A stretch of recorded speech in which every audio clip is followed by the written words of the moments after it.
Je viens d'une culture où la valeur d'un être humain est définie par la satisfaction de ses parents envers lui.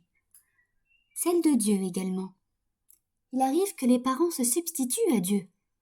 Facile avec un livre soumis à d'innombrables interprétations. Le parent n'aura qu'à trouver dans les discours religieux un courant qui conviendra à sa névrose et dire à l'enfant que Dieu veut qu'il fasse ou ne fasse pas telle ou telle chose. Quand la religion est mise au service de la perversion, on fait plier l'enfant à coups de chantage affectif et de paradis sous les pieds des mères. Maudit soit l'enfant qui répond mal à son parent. Pas de mariage si les parents n'apprécient pas le conjoint. Choisir son conjoint?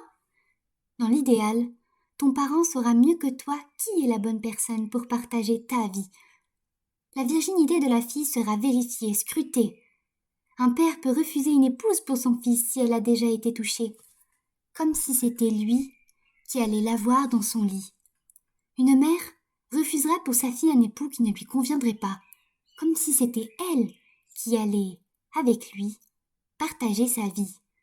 Quand les parents, privés eux-mêmes de liberté, vivent leur vie par procuration de leurs enfants, et que la religion est mise au service de cette perversion, quand l'obéissance au délire névrotique des parents est synonyme de paradis.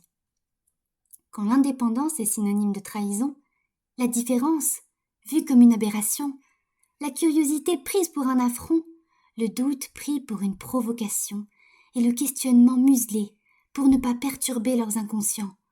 Quand on fait des enfants pour aller au paradis, qu'on utilise leur existence pour remplir le vide abyssal d'une vie vide de passion, quand la sexualité du petit inquiète, frustre, obsède, effraie, quand le naturel est noirci et complètement nié, quand des jeunes femmes se retrouvent forcées de se marier, quand on passe de la soumission à la famille à la soumission au mari, et quand l'honneur de la famille de cette fille se cache dans son intimité, quand les meurtres en cas de fornication sont tolérés, quand le crime de guerre est même valorisé, quand on vend sa fille et qu'on appelle ça mariage, quand ton enfant est différent, bi ou gay, tu peux le renier, quand frapper est même autorisé. Bienvenue à Islamland, le pays où les femmes sont aimées et respectées, où les enfants sont libres, joyeux et gais, où la bienveillance est de mise, où vivre heureux est prôné. Bienvenue en enfer, oui, l'enfer sur terre, celui que vous avez créé. L'enfer est dans vos yeux pervertis, l'enfer est dans vos cœurs noircis, l'enfer est dans vos mentalités qui favorisent l'illusion d'un Dieu persécuteur, à l'amour divin, à l'amour vrai, à l'amour d'un enfant créé de vos propres entrailles. L'enfer, c'est quand on suit vos conditions de vie.